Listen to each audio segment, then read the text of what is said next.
Hello everyone! Ayan, isang mapagpalang hapon po para sa ating lahat. Ayan, sa mga kapwa ko Pilipino dito sa Macau at sa lahat ng pamilya ko dyan sa Pilipinas. Ayan, magandang hapon po sa lahat ng ating mga kapatid all over the world. Ayan, I just want to share it to you everyone na life is too short. Ayan. Ayan. Gusto ko lang pong i-share ang word ng ating Diyos for today about life is too short. Ayan. Ang pananaw ng Biblia na ang buhay ay maikli. Ayan. Life is too short ay hindi naglalayong magdulot ng takot o depresyon, kundi upang magsilbing paalala na mamuhay ng may karunungan, layunin at pagpapahalaga sa bawat sandali.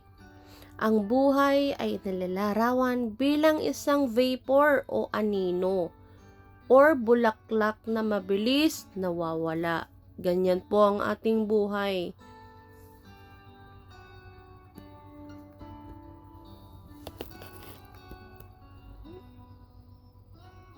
Alright?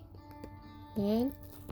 Narito, I want to share it to you everyone, yung mahalagang verse about life is too short sa Bible. Ayan.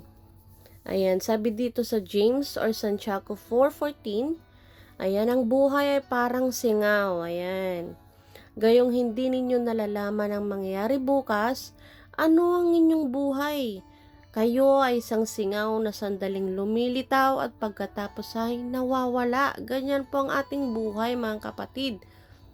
Parang isang singaw lang, sandaling lumilitaw at pagkatapos ay wala na. Ayan, ang buhay ay hindi tiyak or unpredictable.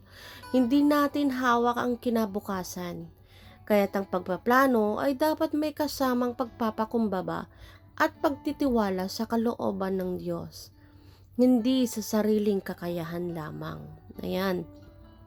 At sabi dito, ang buhay ay parang talbos ng damo. Ayan, makikita po natin dito sa awit or Psalm 90 verse 10 to 12. Ayan, ang sabi dito, ang haba ng aming buhay ay 70 taon o 80 kung malakas. Turuan mo kaming bilangin ang aming mga araw upang kami ay magkaroon ng puso ng karunungan. Dahil limitado ang ating panahon, kailangan nating bilangin ang ating mga araw. Ibig sabihin, gamitin ito sa mga bagay na mahalaga sa mata ng Diyos. Ito ang tunay na karunungan.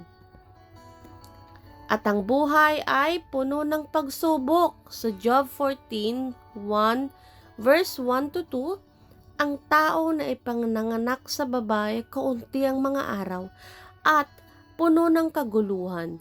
Siya ay sumisibol na parang bulaklak at nalalanta. Ayan, ang panandali ang buhay ay madalas na may kasamang hirap. Kaya't hindi dapat sayangin ang panahon sa galit, puot o mga walang kabuluhang bagay.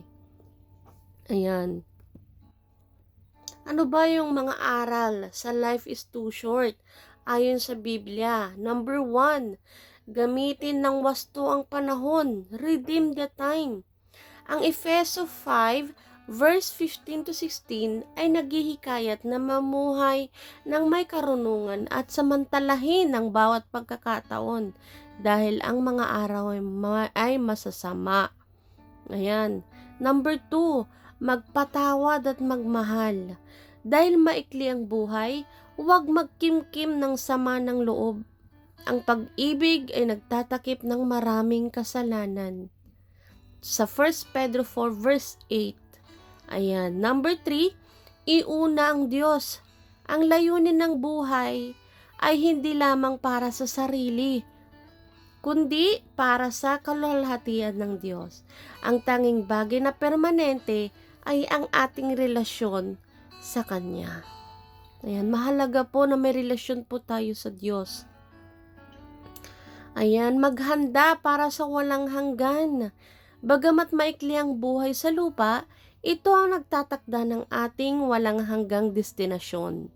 Ang panandaliang buhay ay paghahanda para sa mahabang walang hanggan or eternity. Ayan, paghandaan po natin para sa walang hanggan. Ayan, kung minsan na pag-isip po tayo na pinaghahandaan natin, yung mga iba pinaghahandaan yung mga death insurance, pinaghahandaan yung mga pag namatay, ganun, pinaghahandaan na yung mga paglilibingan, ganun, plano na po. Pero, sa totoo lang, pinagplanuhan mo ba, kapatid, kung anong eternity ka mapupunta? Ang pinakamahalaga sa lahat, kapatid, ay kung saang eternity tayo mapupunta. Yun ang dapat nating paghandaan. Kaya habang tayo nabubuhay pa, may pag-asa pa tayo na paghandaan ang ating eternity. Yun ay yung may relasyon tayo sa ating Panginoong Hesus. Accept Him as your Lord and Savior sa buhay mo at magkaroon ka ng totoong relasyon sa ating Diyos, sa ating Panginoong Hesus.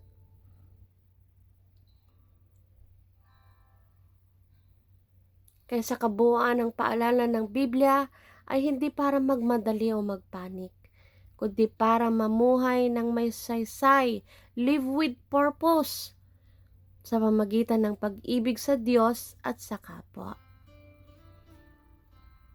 Kaya alalahanin po natin palagi, habang may buhay po tayo, may pag-asa po tayo para magbago, para paghandaan yung walang hanggang eternity natin. Dahil napakaikli ng buhay natin, mga kapatid. Huwag natin itong sayangin sa mga bagay na temporary sa mundong ito. Kailangan nating paghandaan yung eternity na pupuntahan po natin.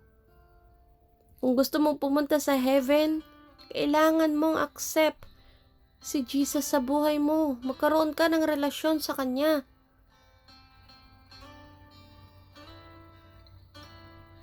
Para makasama po natin siya. Pagdating ng araw, nababawian na po tayo ng buhay.